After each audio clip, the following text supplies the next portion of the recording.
تلك الرسل فضلنا بعضهم على بعض منهم من كلم الله ورفع بعضهم درجات وآتينا عيسى ابن مريم البينات وأيدناه بروح القدس ولو شاء الله ما اقتتل الذين من بعد ما جاءتهم البينات ولكن اختلفوا فمنهم من آمن ومنهم من كفر ولو شاء الله ما اقتتلوا ولكن الله يفعل ما يريد. يا أيها الذين آمنوا أنفقوا مما رزقناكم من قبل أن يأتي يوم لا بيع فيه ولا خلة ولا شفاعة والكافرون هم الظالمون. الله لا إله إلا هو الحي القيوم لا تأخذه سنة ولا نوم له ما في السماوات وما في الأرض من ذا الذي يشفع عنده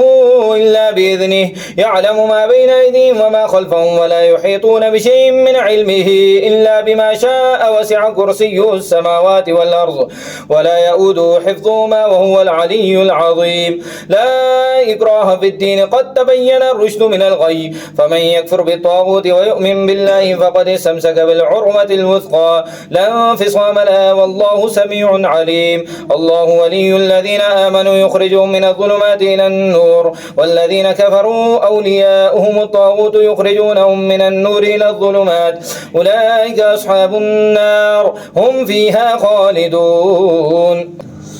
ألم تر إلى الذي حاج إبراهيم في ربه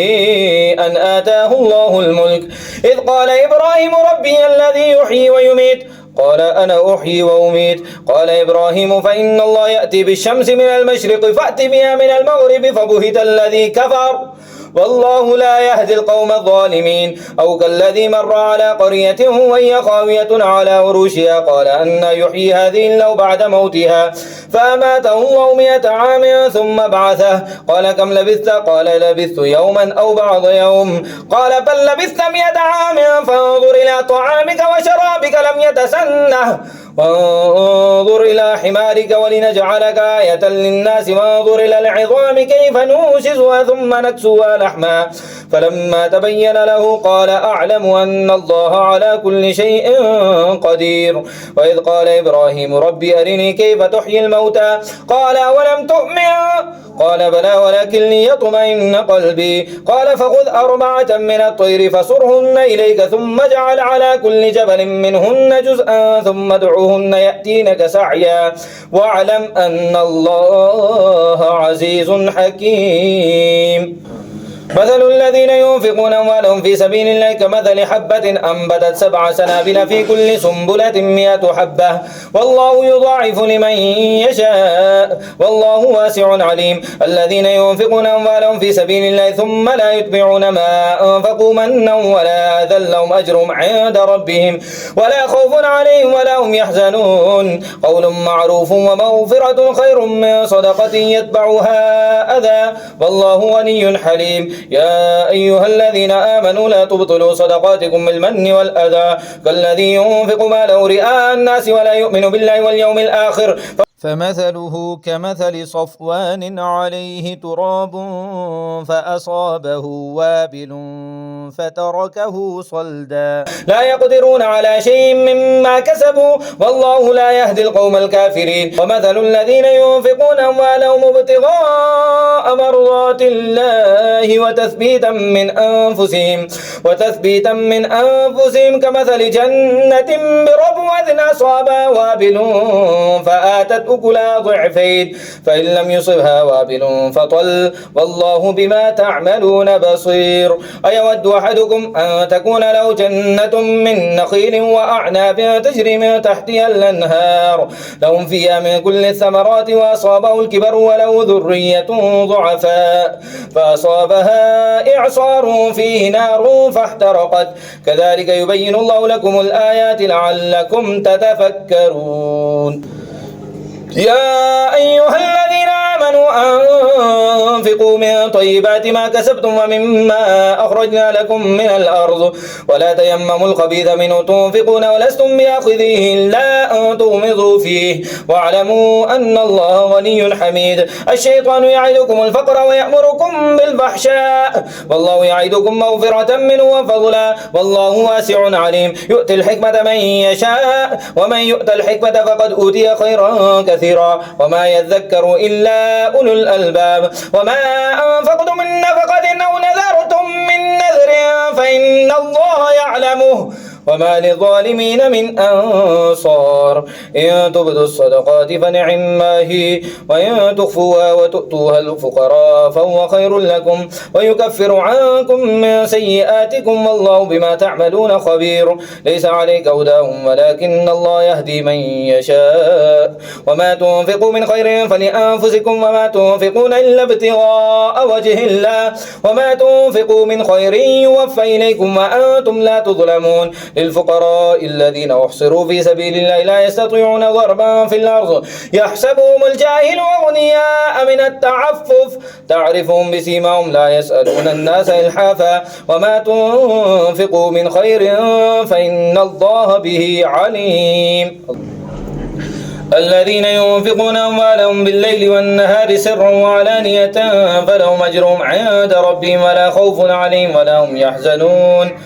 الذين يأكلون الربا لا يقومون إلا كما يقوم الذي يتخبطه الشيطان من المس ذلك بأنهم قالوا إنما البيع مثل الربا وأحل الله البيع وحرم الربا فمن جاءه موعظة من ربه فانتهى فله ما سلف وأمره إلى الله ومن عاد فأولئك أصحاب النار هم فيها خالدون. يمحق الله الربا ويربي الصدقات والله لا يحب كل كفار أثيم. إن الذين آمنوا وعملوا الصالحات وأقاموا الصلاة وآتوا الزكاة لهم أجرهم عند ربهم ولا خوف عليهم ولا هم يحزنون. يا أيها الذين آمنوا اتقوا الله وذروا ما بقي من الربا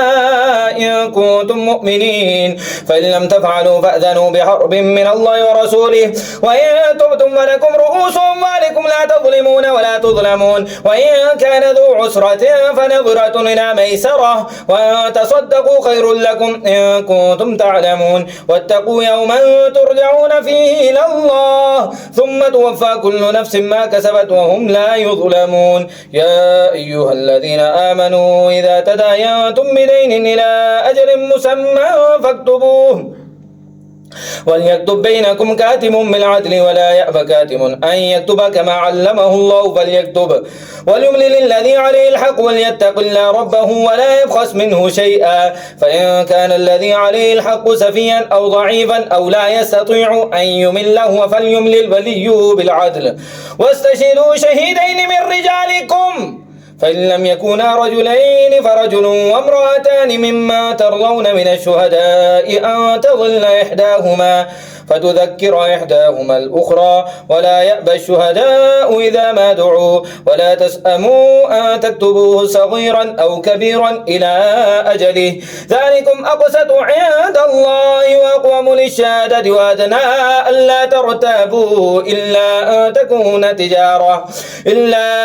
تكون تجارة حاضرة تديرون بينكم فليس عليكم جناح ألا تكتبوها وأشهدوا إذا تبايعتم ولا يضار كاتب ولا شهيد وإن تفعلوا فإنه فسوق بكم واتقوا الله ويعلمكم الله والله بكل شيء عليم. وإن كنتم على سفر ولم تجدوا كاتبا فرهان مقبوضة فإن أمن بعضكم بعضا فليؤدي الذي اؤتمن أمانة وليتق الله ربه ولا تكتموا الشهادة ومن يكتمها فإنه آثم قلبه والله بما تعملون عليم. لله ما في السماوات وما في الأرض وإن تبدوا ما في أنفسكم أو تخفوه يحاسبكم به الله فيغفر لمن يشاء ويعذب من يشاء والله على كل شيء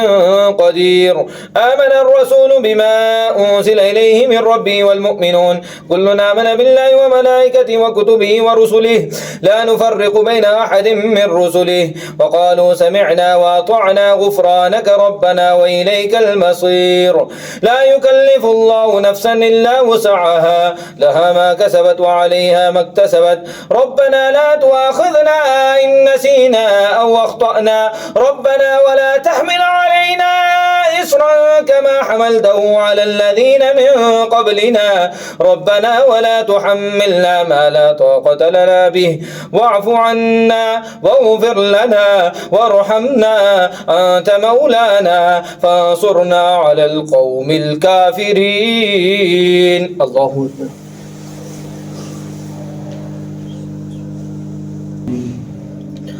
ألف لام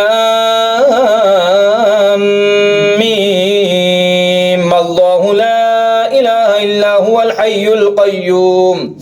نزل عليك الكتاب بالحق مصدقا لما بين يديه وأنزل التوراة والإنجيل من قبل هدى للناس وأنزل الفرقان، إن الذين كفروا بآيات الله لهم عذاب شديد والله عزيز ذو انتقام. إن الله لا يخفى عليه شيء في الأرض ولا في السماء، هو الذي يصوركم في الأرحام كيف يشاء، لا إله إلا هو العزيز الحكيم. هو الذي أنزل عليك الكتاب منه آيات محكمات هن أم الكتاب وأخر متشابهات، فأما الذين في قلوبهم زيغ فيتبعون ما تشابه منه ابتغاء الفتنة وابتغاء تأويله،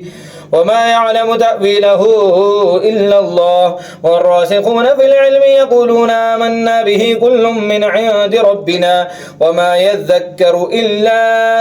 أولو الألباب. ربنا لا تزغ قلوبنا بعد إذ هديتنا وهب لنا من لدنك رحمة إنك أنت الوهاب. ربنا إنك جامع الناس ليوم لا ريب فيه، إن الله لا يخلف الميعاد. إن الذين كفروا لا تغني عنهم أموالهم ولا أولادهم من الله شيئا وأولئك هم وقود النار، كدأب آل فرعون والذين من قبلهم كذبوا بآياتنا فأخذهم الله بذنوبهم والله شديد العقاب. قل للذين كفروا ستغلبون وتحشرون إلى جهنم وبئس المهاد. قد كان لكم آية في فئتين التقتا، فئة تقاتل في سبيل الله وأخرى كافرة يرونهم مثلهم رأي العين والله يؤيد بنصره من يشاء، إن في ذلك لعبرة لأولي الأبصار. زين للناس حب الشهوات من النساء والبنين والقناطير المقنطرة من الذهب والفضة والخيل المسومة والأنعام والحرث، ذلك متاع الحياة الدنيا والله عنده حسن المآب. قل أنبئكم بخير من ذلكم للذين اتقوا عند ربهم جنات تجري من تحتها الأنهار خالدين فيها وأزواج مطهرة ورضوان من الله والله بصير بالعباد. الذين يقولون ربنا إننا آمنا فاغفر لنا ذنوبنا وقنا عذاب النار.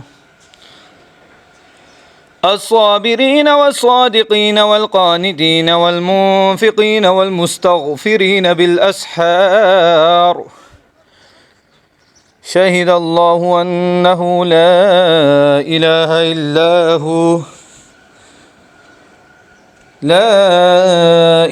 إلا هو والملائكة وأولو العلم قائما بالقسط.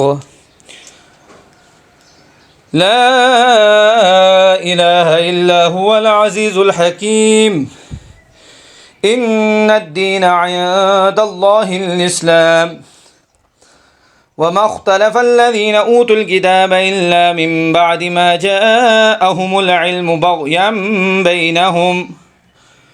ومن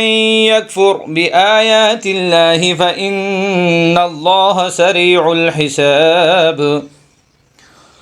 فإن حاجوك فقل أسلمت وجهي لله ومن اتبعن، وقل للذين أوتوا الكتاب والأميين أأسلمتم، فإن أسلموا فقد اهتدوا وإن تولوا فإنما عليك البلاغ والله بصير بالعباد. إن الذين يكفرون بآيات الله ويقتلون النبيين بغير حق ويقتلون الذين يأمرون بالقسط من الناس فبشرهم بعذاب أليم أولئك الذين حبطت أعمالهم في الدنيا والآخرة وما لهم من ناصرين ألم تر إلى الذين أوتوا نصيبا من الكتاب يدعون إلى كتاب الله ليحكم بينهم ثم يتولى فريق منهم وهم معرضون ذلك بأنهم قالوا لن تمسنا النار إلا أياما معدودات وغرهم في دينهم ما كانوا يفترون فكيف إذا جمعناهم ليوم لا ريب فيه ووفيت كل نفس ما كسبت وهم لا يظلمون قل اللهم مالك الملك تؤتي الملك من تشاء وتنزع الملك ممن تشاء وتعز من تشاء وتذل من تشاء بيدك الخير إنك على كل شيء قدير تولج الليل في النهار وتولج النهار في الليل وتخرج الحي من الميت وتخرج الميت من الحي وترزق من تشاء بغير حساب لا يتخذ المؤمنون الكافرين أولياء من دون المؤمنين ومن يفعل ذلك فليس من الله في شيء إلا أن تتقوا منهم تقاه ويحذركم الله نفسه وإلى الله المصير قل إن تخفوا ما في صدوركم أو تبدوه يعلمه الله ويعلم ما في السماوات وما في الأرض والله على كل شيء قدير يوم تجد كل نفس ما عملت من خير محضرا وما عملت من سوء تود لو أن بينها وبينه أمدا بعيدا ويحذركم الله نفسه والله رؤوف بالعباد قل إن كنتم تحبون الله فاتبعوني يحببكم الله ويغفر لكم ذنوبكم والله غفور رحيم قل أطيعوا الله والرسول فإن تولوا فإن الله لا يحب الكافرين إن الله اصطفى آدم ونوحا وآل إبراهيم وآل عمران على العالمين ذرية بعضها من بعض والله سميع عليم إذ قالت امرأة عمران رب إني نذرت لك ما في بطني محررا فتقبل مني إنك أنت السميع العليم فلما وضعتها قالت رب إني وضعتها أنثى والله أعلم بما وضعت وليس الذكر كالأنثى وإني سميتها مريم وإني أعيذها بك وذريتها من الشيطان الرجيم فتقبلها ربها بقبول حسن وأنبتها نباتا حسنا وكفلها زكريا كلما دخل عليها زكريا المحراب وجد عندها رزقا قال يا مريم أنى لك هذا قالت هو من عند الله إن الله يرزق من يشاء بغير حساب هنالك دعا زكريا ربه قال رب هب لي من لدنك ذرية طيبة إنك سميع الدعاء فنادته الملائكة وهو قائم يصلي في المحراب أن الله يبشرك بيحيى مصدقا بكلمة من الله وسيدا وحسورا ونبيا من الصالحين قال رب أنى يكون لي غلام وقد بلغني الكبر وامرأتي عاقر قال كذلك الله يفعل ما يشاء قال رب اجعل لي آية قال آيتك ألا تكلم الناس 3 أيام إلا رمزا واذكر ربك كثيرا وسبح بالعشي والإبكار وإذ قالت الملائكة يا مريم إن الله اصطفاك وطهرك واصطفاك على نساء العالمين يا مريم اقنتي لربك واسجدي واركعي مع الراكعين ذلك من أنباء الغيب نوحيه إليك وما كنت لديهم إذ يلقون أقلامهم أيهم يكفل مريم وما كنت لديهم إذ يختصمون إذ قالت الملائكة يا مريم إن الله يبشرك بكلمة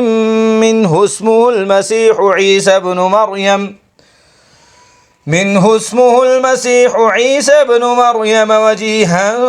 في الدنيا والآخرة ومن المقربين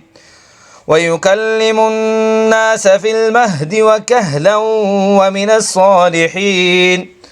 قالت رب أنى يكون لي ولد ولم يمسسني بشر قال كذلك الله يخلق ما يشاء إذا قضى أمرا فإنما يقول له كن فيكون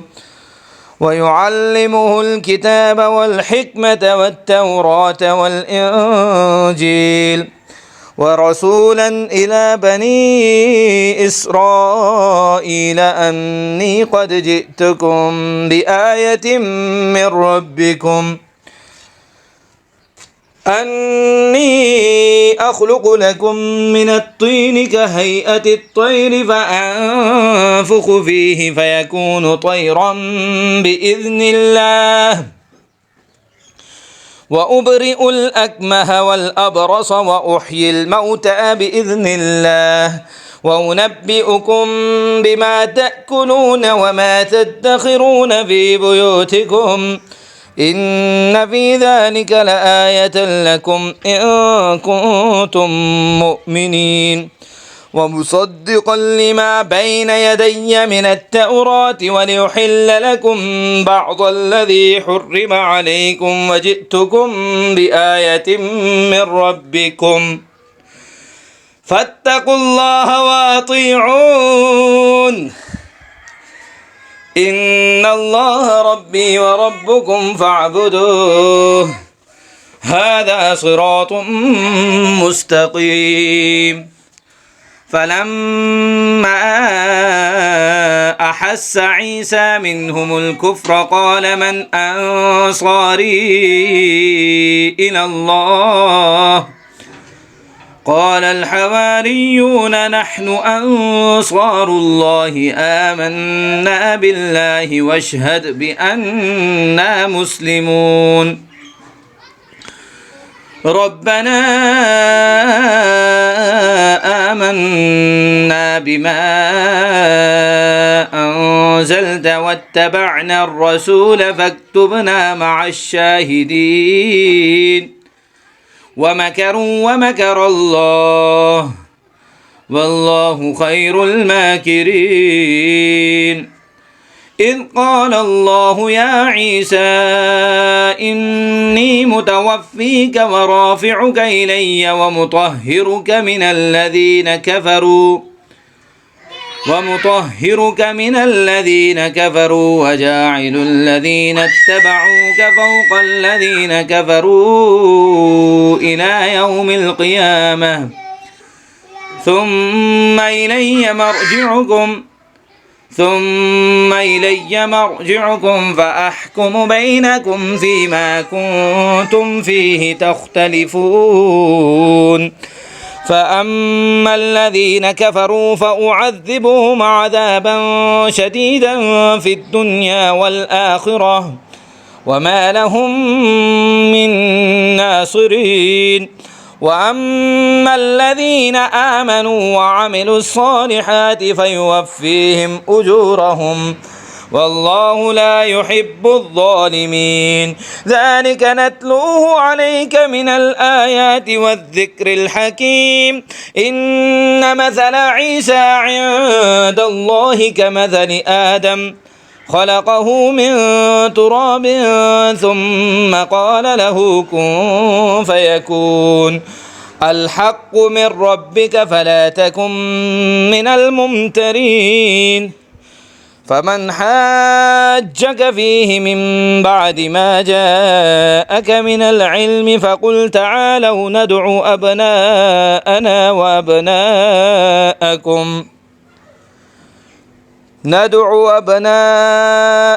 وأبناءكم ونساءنا ونساءكم وأنفسنا وأنفسكم ثم نبتهل فنجعل لعنة الله على الكاذبين إن هذا لهو القصص الحق ما من إله إلا الله وإن الله لهو العزيز الحكيم فإن تولوا فإن الله عليم بالمفسدين قل يا أهل الكتاب تعالوا إلى كلمة سواء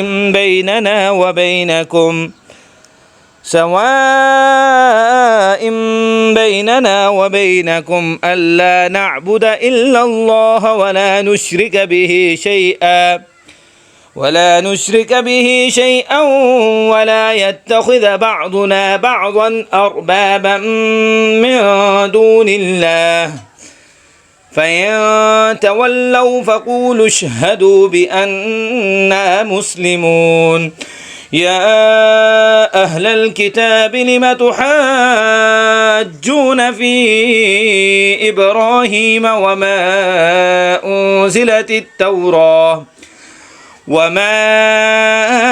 أنزلت التوراة والإنجيل إلا من بعده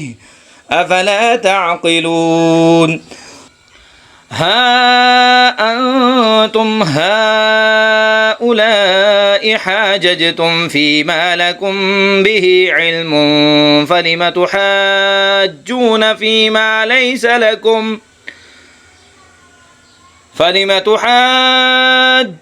فيما ليس لكم به علم والله يعلم وأنتم لا تعلمون ما كان إبراهيم يهوديا ولا نصرانيا ولكن كان حنيفا مسلما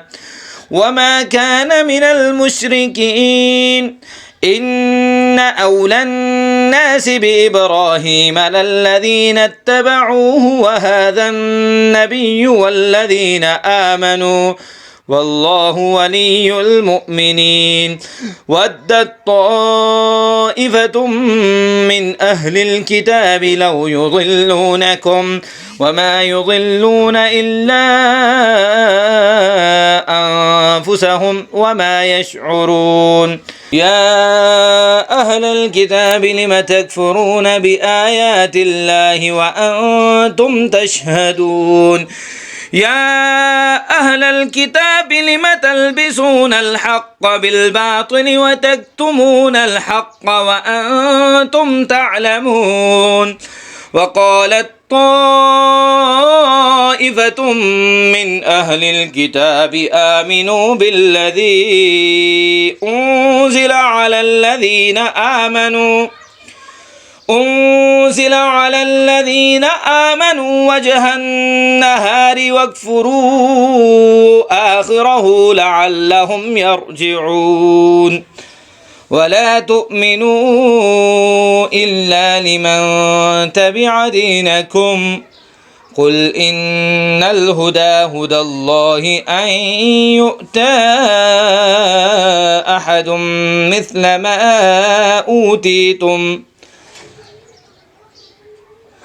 مثل ما أوتيتم أو يحاجوكم عند ربكم قل إن الفضل بيد الله يؤتيه من يشاء والله واسع عليم يختص برحمته من يشاء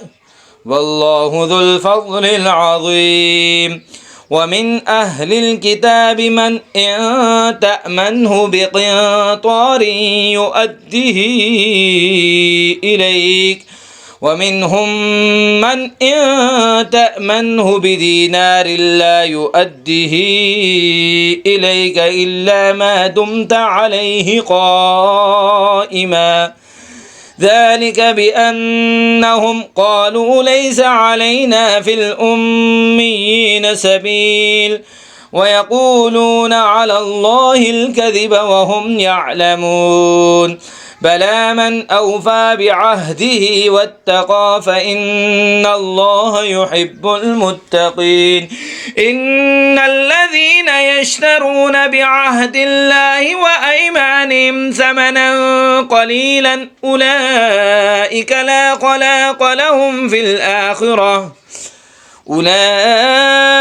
لا خلاق لهم في الآخرة ولا يكلمهم الله ولا ينظر إليهم يوم القيامة ولا يزكيهم ولهم عذاب أليم وإن منهم لفريقا يلوون ألسنتهم بالكتاب لتحسبوه من الكتاب وما هو من الكتاب ويقولون هو من عند الله وما هو من عند الله ويقولون على الله الكذب وهم يعلمون ما كان لبشر أن يؤتيه الله الكتاب والحكم والنبوة ثم يقول للناس كونوا عبادا لي من دون الله ولكن كونوا ربانيين بما كنتم تعلمون الكتاب وبما كنتم تدرسون ولا يأمركم أن تتخذوا الملائكة والنبيين أربابا أيأمركم بالكفر بعد إذ أنتم مسلمون وإذ أخذ الله ميثاق النبيين لما آتيتكم من كتاب من كتاب وحكمة ثم جاءكم رسول مصدق لما معكم لتؤمنن به ولتنصرنه قال أأقررتم وأخذتم على ذلكم إصري قالوا أقررنا قال فاشهدوا وأنا معكم من الشاهدين فمن تولى بعد ذلك فأولئك هم الفاسقون أفغير دين الله يبغون وله أسلم من في السماوات والأرض طوعا وكرها وإليه يرجعون قل آمنا بالله وما أنزل علينا وما أنزل على إبراهيم وإسماعيل وإسحاق ويعقوب والأسباط وما أوتي موسى وعيسى والنبيون من ربهم لا نفرق بين أحد منهم ونحن له مسلمون ومن يبتغ غير الإسلام دينا فلن يقبل منه وهو في الآخرة من الخاسرين كيف يهدي الله قوما كفروا بعد إيمانهم وشهدوا أن الرسول حق وجاءهم البينات والله لا يهدي القوم الظالمين أولئك جزاؤهم أن عليهم لعنة الله والملائكة والناس أجمعين